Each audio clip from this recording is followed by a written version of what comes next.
America on that screen. We're also looking at America on this screen here, which is the official Commish Radio Show screen. And we got our YouTube. Hey, what's up, y'all? This is Michael Moore, the poet. When I'm not writing my beautiful words of poetry, Going on. In about 2 minutes, we're going to go live on the air, but right now we are inviting everybody in that's listening to us on the Fishbowl Radio Network. And I'm with my man, Kebran Alexander. Did I pronounce it right? This is Dr. Kebran. President Son on the baddest radio. Kebran Alexander. My man, Kebran. You see how close we are? He had to remind me how to spell and how to say his name. Kebran Alexander. As long as it's right on the check. It. As long as it's right Kebran on the check, we're Alexander. good. But you know, hey, that's what it's about. We're live here on the air right now. What's going on, So we get ready to go. Let's go. It's the Commish Radio Show. Radio Show. It's the Commish. Why'd you cut it short like that? I didn't cut it short. What's the Commish Radio Show? You do good production work on the song and then they cut it down. I don't understand that. I do not understand And that. then you lie. You lie right now. We don't care about that. America needs to hear this, man. We put our money into this. Come on, y'all want to hear it? This is almost a Dr. Dre quality musical production. And we're not even able to appreciate this the way we should. It's a travesty. Justice. It's a travesty. Where's my Stephen A. Smith fans? All right, Commish Radio Show back again, but you never left. We were Kebran Alexander, Dallas City Council District 4. This is the Commish Radio Show special. As you know, we've been doing this special now for, for the last 6 months or so when it comes to candidates running for city council and also all of the candidates that are on the ballot this November. As you know, go out and vote November 6th. And I believe early voting starts next week, October 22nd. And, you know, avoid all of the long lines. You know, it ain't gonna be no long lines. Come on out and vote. This is what this is about.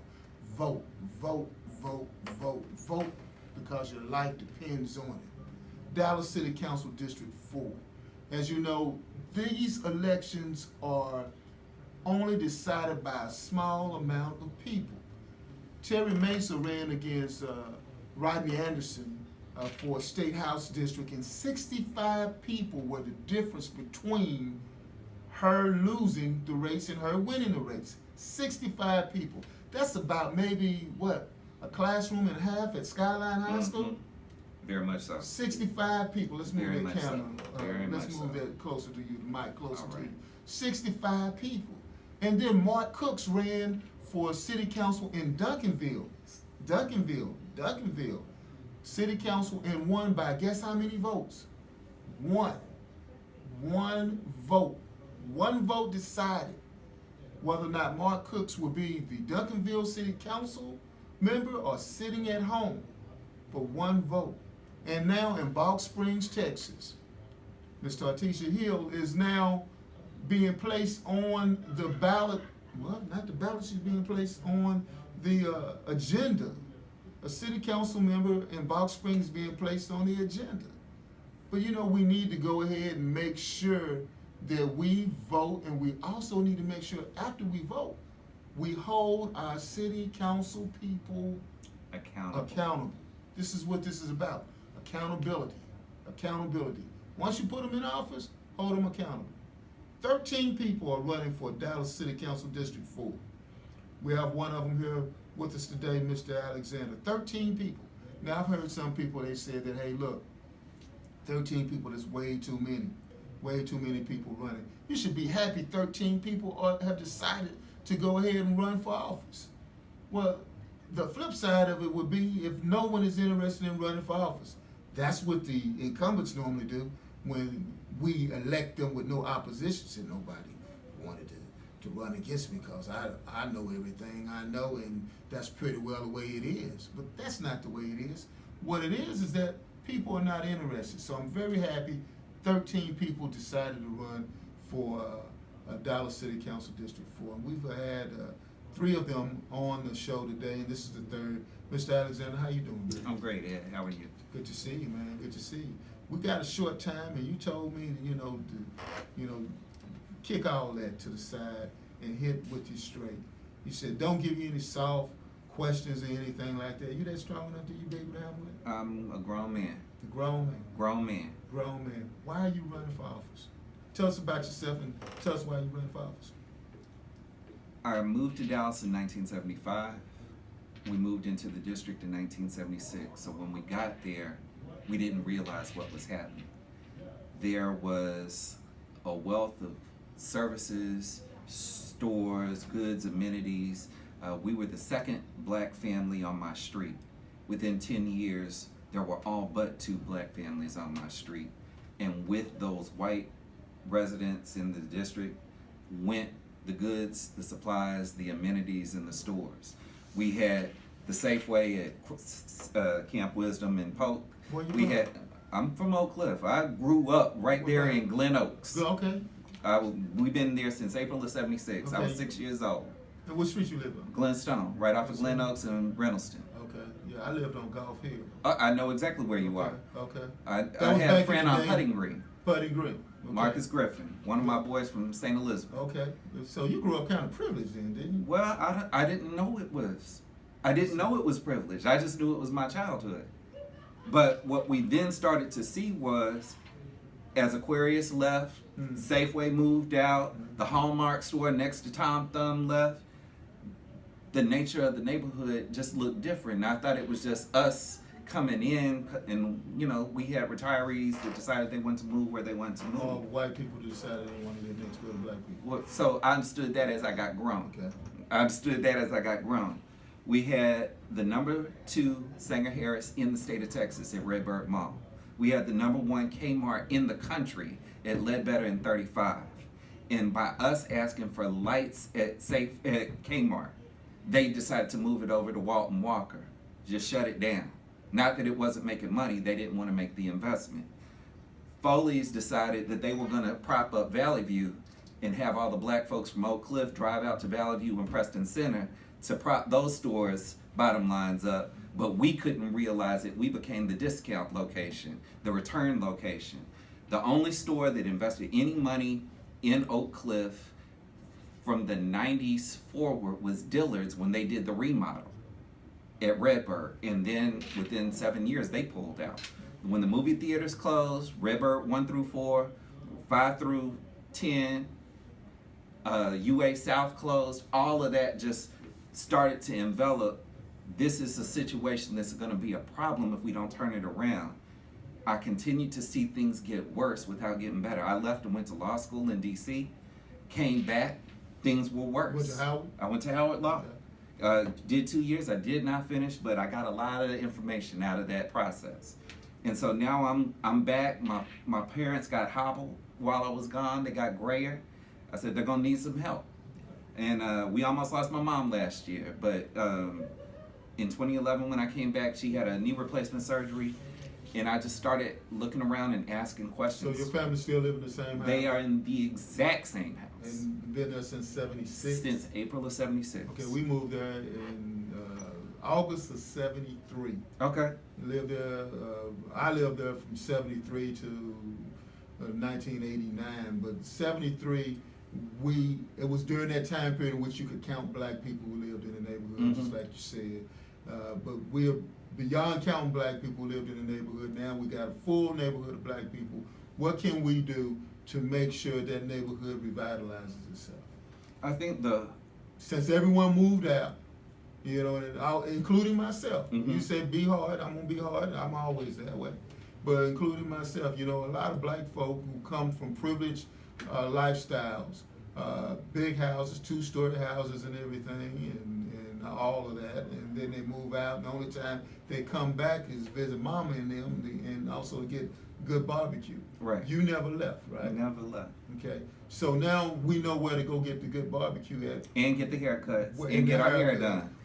What can we do to bring back those other amenities that we need beyond haircuts and barbecue? I think the first thing we need to do is we need to look at 2 things. First of all, we have to stop devaluing what we have control over.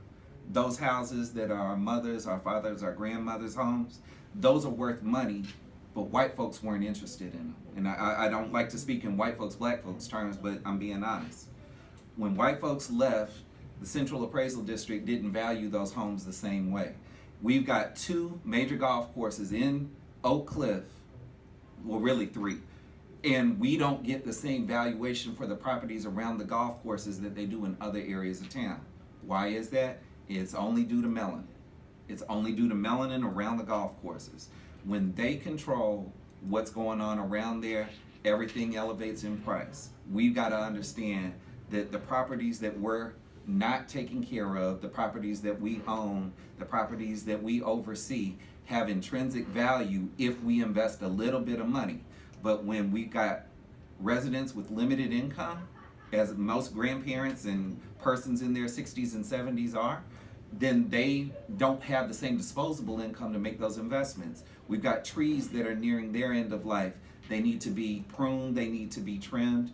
We've got paint that needs to happen. We've got roofs that need to happen. And people are making little decisions that impact the value of their homes a lot.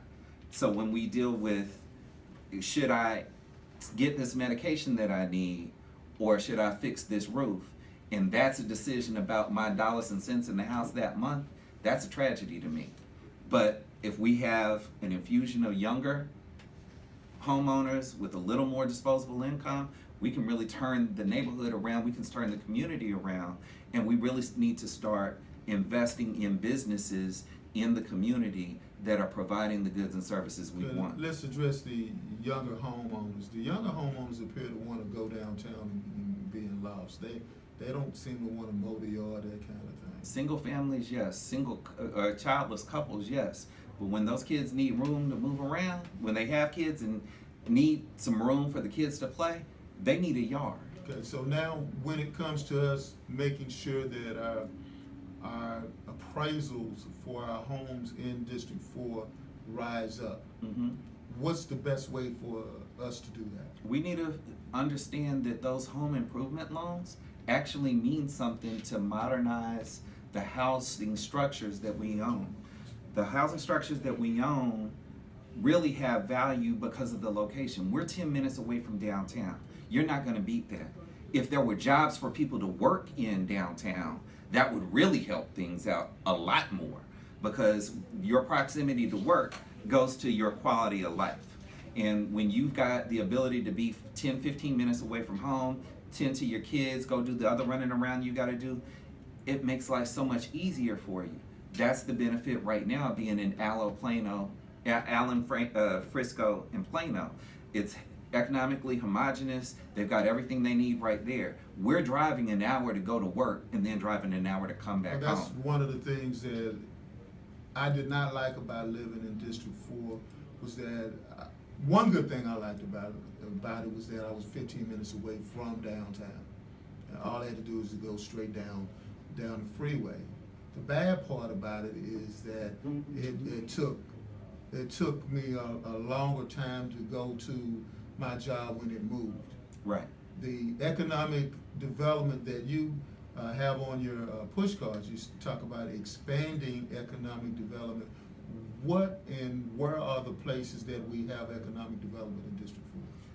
The opportunity zones, I believe, are Lancaster Keys, I believe are Village Fair. Glendale has started with some economic development and improving the offerings that are there. I think Cedar Crest Shopping Center still has some viable opportunities. And we've got other little strips along Ledbetter, along Lancaster, along Keys that would all serve our interests well. We're looking at 14 new movie screens in Wynwood. We've got other opportunities to That's develop. gonna come out? That's already in ink. Casey Thomas announced that a week ago. 14? 14 new movie screens in Wynwood. Now, if that's in Wynwood, that means that we've got opportunities coming further and further south. How is District 4 poised to take advantage of that? We've got the deck park that's going to... Are you in favor of the deck park? The deck park is coming regardless. I know. I asked that to your opponent the last time. I just want to ask. I'm going to answer that question this way. I'm in favor of the deck park, but I'm not in favor of the either or that the deck park was presented as. I think that with $300 million in deferred maintenance in the district, we've got an opportunity to take the attention that the deck park is providing us, the attention that the Byron Nelson golf tournament is providing us, invest $300 million in the middle, and let's watch how this district grows.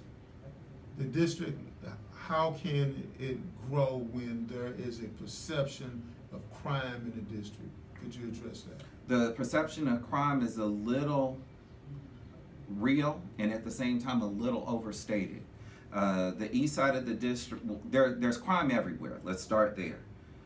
The east side of the district is now the new focal point of activity that previously was in South Dallas in particular. As they closed those apartments over in South Dallas, everybody moved into District 4. That's the next most affordable community in the area. Pleasant Grove doesn't have the same cachet as Oak Cliff does. So as people moved over there, they moved over there. Everybody did not have good intentions. I'm just going to call it straight. What we've got is an opportunity to get off of the first 48, deal with the fact that we've got solid neighbors. You say get off the first 48. You talking about the movie? No, I'm talking about the TV show. Robert. Yeah, you talking about that? Yeah. You know, I don't like sitting up all times of the night. I turn on first 48 and I'm looking at down the street. I'm looking at down the street. I watched that one time. I said, that's Wynwood Shopping Center. Among other places in the city. Now, Dallas is making money off of that one way or the other. I don't want that to be how we fund our city, by showing the crime that takes place. And in particular, I'm one who thinks black folks know how to act. Black folks can be better than what they're depicted on in TV. I'm tired of these interviews at crime scenes where they find the most ridiculous person to interview, the least articulate person. They may be speaking the truth, but we've got better models that we can put in front of the public to speak to what we want and what we need to see. Well, that's a media bias that people in the media do, but how can you reduce crime? What we can do is we can prioritize the areas where we know that there are crime spots, especially with drug houses and prostitution in the district. We can have a 24/7 presence by police officers to make it uncomfortable for those individuals to continue to do their business. We've got dogfighting rings that exist in Dallas and in Oak Cliff. We can make sure that those dogfighting rings do not operate comfortably by a continued police presence. You know about dogfighting rings? I've got one of my candidates is a very in-tuned animal rights advocate, and she speaks the truth. We know that there are dogfighting rings because the animals are being dumped in Fruitdale. Dead dogs from dogfighting rings are being dumped in Fruitdale. For those people who are listening in, where's Fruitdale at? Fruitdale is immediately north of Loop 12, just west of Interstate 45 and south of Illinois. Okay. So in that little area is Fruitdale. Okay. And there is a recreation center over there, there are apartments over there, and there are single family homes over there. Okay, so a lot of the dogs that are being dumped, these are the infamous wild dogs that we have that's roaming around in the district. There are packs and there are animals that were used in dog fights that lost the fight, and the persons who were running that ring decided to go to Fruitdale to rid themselves of the dog. There are dogs that are being dumped in trash dumps in apartments in Fruitdale just so they get rid of the dogs without a whole lot of visual identification. Now, when it comes to that, code enforcement, would they be involved in that? Code enforcement can be involved in aspects of it, especially when we see certain telltale signs, dogs that are tied up and nobody's really providing them much attention, roaming room, etc. We've got illegal fences that are 10 feet high, no permits, and it's all to hide or mask certain activity that we know has a tendency to be criminal or illicit, and we've got to do a better job of being nosy neighbors and reporting those things that we know are not quite right in that neighborhood at that location. Some people wouldn't like that. What's your opinion on that? Is that good for neighborhood harmony or what? There is a standard of behavior, and there's a standard of normalcy that we all know, and I have no problem with individuals being individuals, but we all need to fit within some range of normalcy. when you have people that are so far beyond the norm or outside the norm that they are now creating an environment that encourages other illicit behavior, potentially illegal behavior, we've got a responsibility to step up and say this isn't what we want. Now, this is what you're talking about when you speak of improving quality of life, Right. right? That's part of it. Yeah, we've What got. other ways could we improve quality of life? I think our two my two big non-negotiables are seniors and kids. And when I say kids, anybody from birth through 18, 19, 20 years old, we've got to look at the seniors that have been holding it down, paying income taxes, doing their dead level best, often being underpaid in this city, and maintaining a sense of decency in spite of the city and business owners turning their backs on these otherwise hard-working professional adults who only wanted the best for themselves, their family, and their kids. Now that they are out of that golden age, of the backside of their lifespan, we need to do what we can to make sure that their lives, their property values, and their day-to-day quality of life is maintained as best we can. In addition to that, I think it's our absolute paramount responsibility to make sure that children that are growing up in the district see a future for themselves in the district. They have to have an education that's worthwhile. The state of Texas says DISD is a B grade. B grade. Yet the school districts that are south of 30, that are not DISD, don't have as good a grade as DISD does. So we've been fed a lie that DISD is garbage for over 10, 15 years so that people move to charter schools. The charter schools that they're moving to aren't always better than the DISD schools that the kids would have been in. And so we're making new wheels when the wheels that we have are perfectly suitable for what we need to do. The kids that are in schools need to operate, function, learn, grow in an area where they are allowed to grow, thrive, and learn in a safe, quiet, peaceful, drug-free environment. And as city council person, that's my job, to make sure that they can walk to and from school and not have fear. To make sure that their parents know that if they're on the way to school, we have a community that's going to support your kid getting to and from school, to and from home, without anybody accosting them. And when they closed that YWCA in Cedar Crest, we got a big hole that nobody has stepped up to fill in terms of kids having a safe place to go, do their homework, get snacks, and wait for mom or dad to pick them up and be in a safe environment that everybody signs off on. So when the YWCA closed, what happened to the community? That's a great question. Nobody stepped up. Nobody stepped up to fill that gap. Everybody said it's somebody else's job. And at the end of the day, and I'm not disparaging what other individuals may have done. What I'm saying is the community did not insist that there was an adequate replacement. And because of the lack of an adequate replacement over now decades, we have continued to see that eastern part of Oak Cliff suffer. So the YWCA is not a city-owned property. Correct. What could the city have done?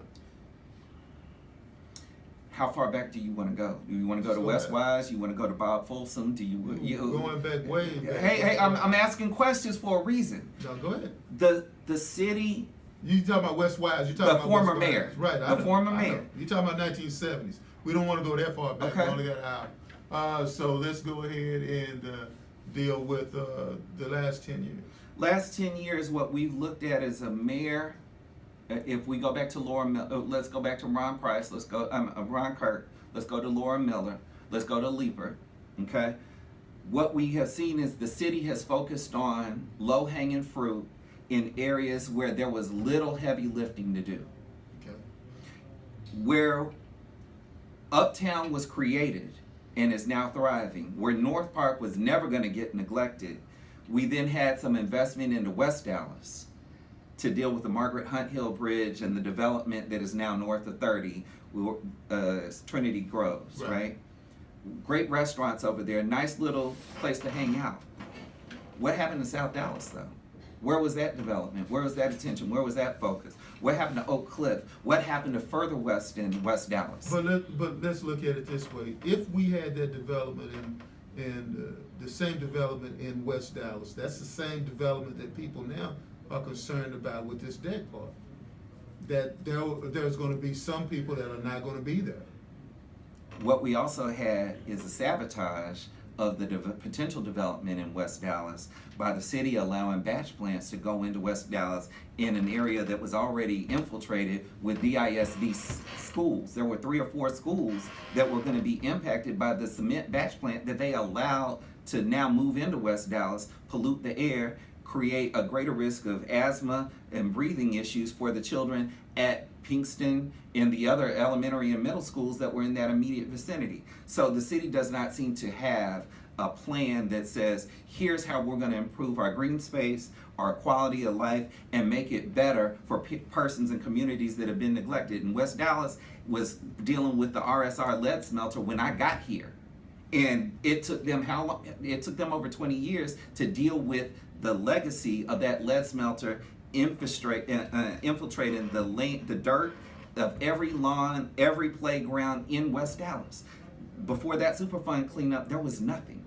There was nothing happening in West Dallas. Now that they got the Superfund cleanup, they allow the cement batch plant to come in and mess it up some more. So you can't take 5 steps forward. You can only take a step and a half, and then they ask you to take 2 steps back. Okay, as far as West Dallas goes, that's West Dallas. Back to District 4, do you have any issues with any batch plants or anything like that? Not in District 4.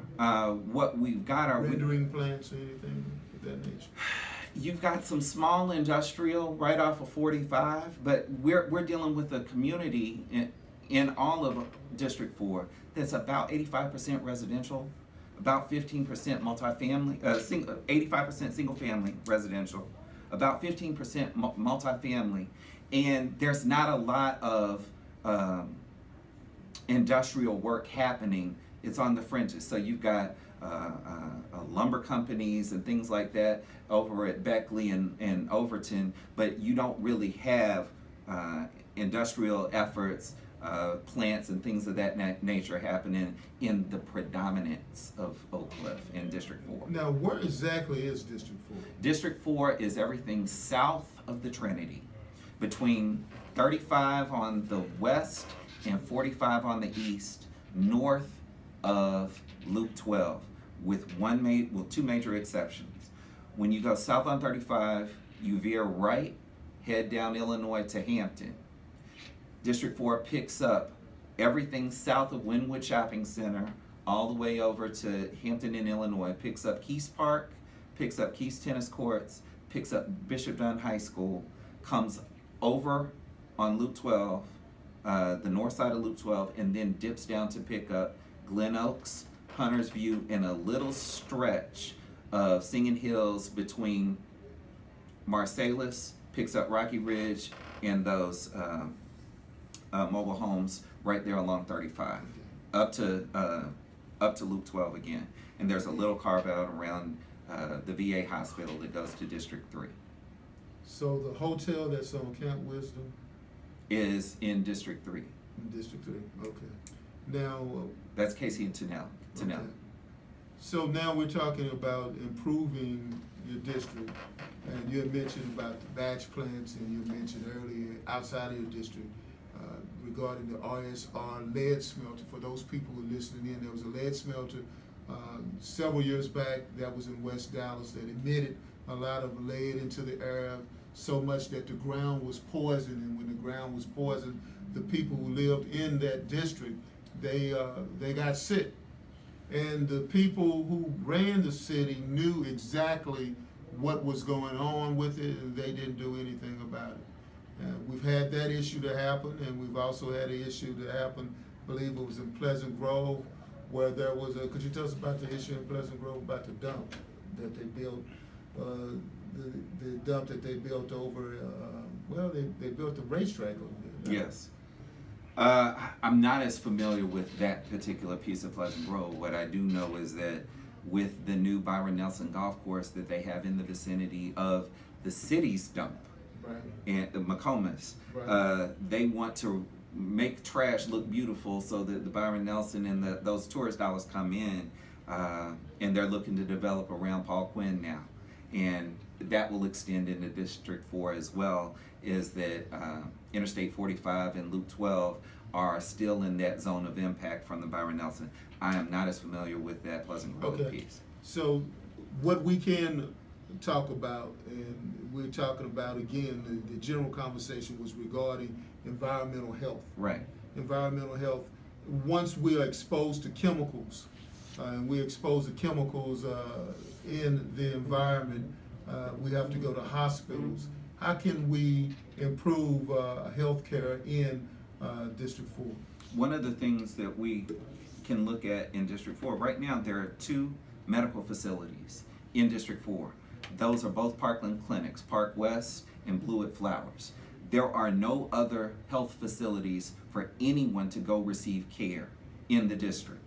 There are no. What are their names again? Blewett Flowers Medical Clinic, which is right there at Overton and 35 by South Oak Cliff, and Oak West, which is in the old Kaiser Permanente right there at 67 and Loop 12. Okay? No other medical facilities. So if you needed care and you happen to be over at Fruitdale, you got to go to Parkland, or you're coming to Charlton, or you're going to Maine Methodist if you have insurance. Otherwise, you're going to Parkland. So depending on your need and your realities, that can be a 30 to 45-minute wait from the time you fall for whatever reason to the time you end up in a medical facility. But let me talk to you about one more thing. A couple of years ago, I was able to sit in on a presentation by Zach Thompson, who was then the Dallas County Health Director. And he had a very interesting overlay. He had a health-related heat map of stage 4 medical diseases in the district, in Dallas County. That overlay, the hot spot, happened to be right down the middle of Lancaster Road. He said there is a direct correlation between the prevalence of fast food restaurants, low grocery store availability, fresh fruits and vegetables, low exercise, and disease. That area is the #1 area for undiagnosed stage 4 breast cancer. And if anytime we run a mammogram through, we're picking up 5 to 6 women who did not know that they had breast cancer, much less that it was that far gone. We've got untreated hypertension, untreated diabetes. We've got a number of diseases that are impacting the overall health of residents, and we don't have the ability to just go to a doctor to get a checkup to get the preventative piece, much less the critical care piece. So when we're waiting and waiting and waiting, and we're making decisions about, do I eat or do I go to the doctor? Do I get this prescription or is it that bad? That says we are worse off than we should be.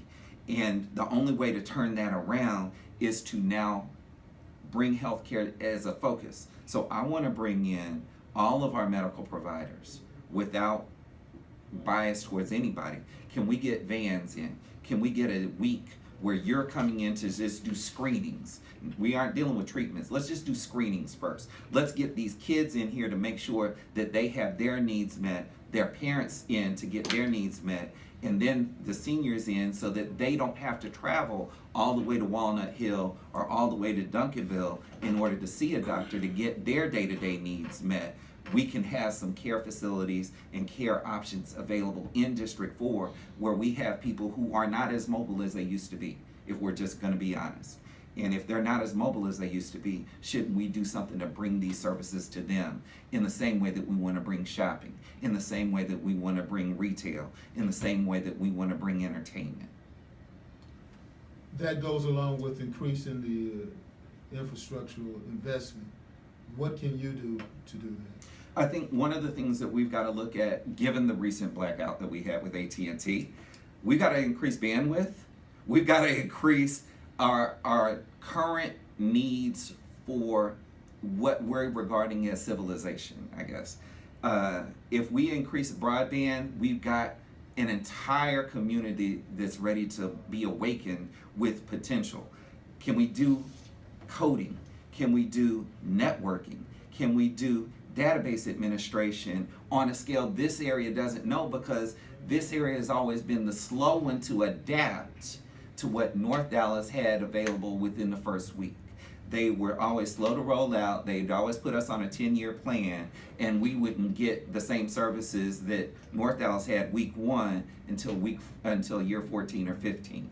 So if we do that, that's a step. We've got old sewage pipes, we've got old water pipes, and we've got old streets, in addition to creeks that need to be updated, reinforced, because we have the potential for certain homes falling into creeks. If you go to Twin Falls Park, which is right there at Redbird and Polk, the erosion of the soil has actually eaten into what much of that south side of the park was. The fence that used to be up as a barrier has actually started falling in to the creek because the soil erosion has gotten that bad. We've got streets that are pretty much buckling all the way over towards Singing Hills Drive along Laurel Land. We've got to really look at how are we going back in and repaving, not just pouring that little black stuff on top. We really need to have new concrete poured in significant parts of the district. But Glen Oaks as a street has to have a major so that the sewage pipe comes up, the drainage pipe comes up. They have to relay the pipe and then pave over that because Glen Oaks is buckling right now. And if that is my direct neighborhood, I know Cedar Crest is going through the same thing. I know Beckley Heights is going through the same thing. I know Fruitdale's going through the same thing. We can go up and down Keast. The roads are shoddy. We know it. DART is killing our streets, and DART is not investing in the fixes that our streets require, but they're busting up everybody's suspension. Those tires aren't cheap either. Those shock absorbers aren't cheap, but DART's not paying its fair share. So if we know that the streets are bad and DART's not paying, we know that there's greater sewage needs, that's not happening. We don't have any greater water pressure. We still have areas that are undisturbed. We still have neighborhoods that don't have sidewalks right now. Okay, let's talk about that. You mentioned DART. You worked a little bit with DART before. I have not worked with DART at all. You never worked with DART? Never worked with DART. Okay. I thought I heard that you when you were a young man. I was a proponent. I made phone calls. I read you. In I favor read your bio. of in favor Okay, I of just want the. you to know I read it. So let's get it straight. I was making phone calls in the referendum that would allow Dallas Transit System to transfer all of its assets over into the new Dallas Area Rapid Transit Authority. How old were you then? 13. 13 years old. Coming out That's my straight out point. of 8th grade before I got to Scotland. That's my point. So you worked with DART to help DART to be better. Yeah, my Okay. dad was on the commercial. My dad was the guy that said, I live south, I work north.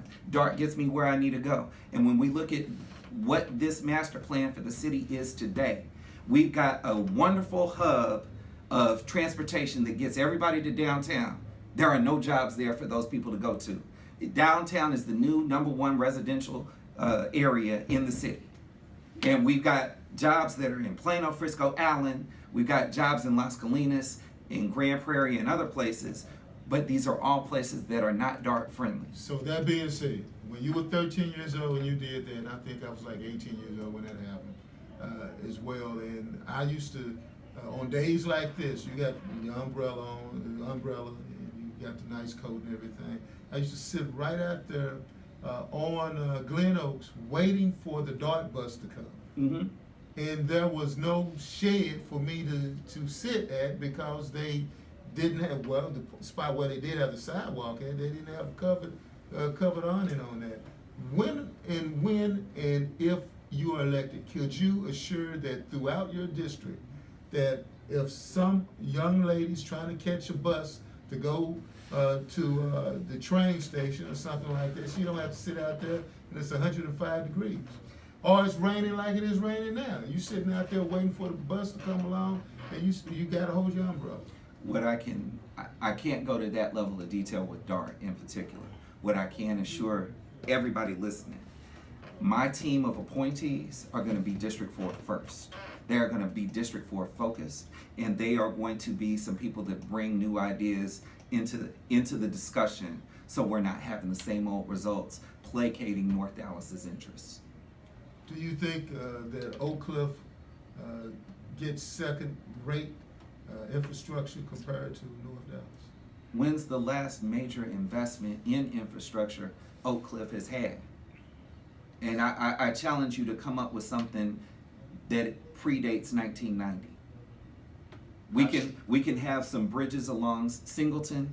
We can have some bridges here and there, but we have not had the major infrastructure reinvestment that other parts of this city have had. If you go from Swiss Avenue in Abrams to Webb Chapel Extension, those areas of town north of 30 never have a problem with the city investing in them. When it comes to south of the Trinity, Dallas always makes an excuse for why it can't happen. And it always comes down to persons with a browner hue that have a little more melanin than the persons north of 30. The people that were elected before you they had the same melanin as you. Why didn't they succeed, and why will you succeed in comparison to them? I'll just say that I have a different skill set and I have a different understanding than everybody else had when they walked into the office. I graduated with a degree in political science. That means that I get to focus on law, public administration, and public Where'd policy. you go to school at? I finished from the University of North Texas. That's where I got my degree.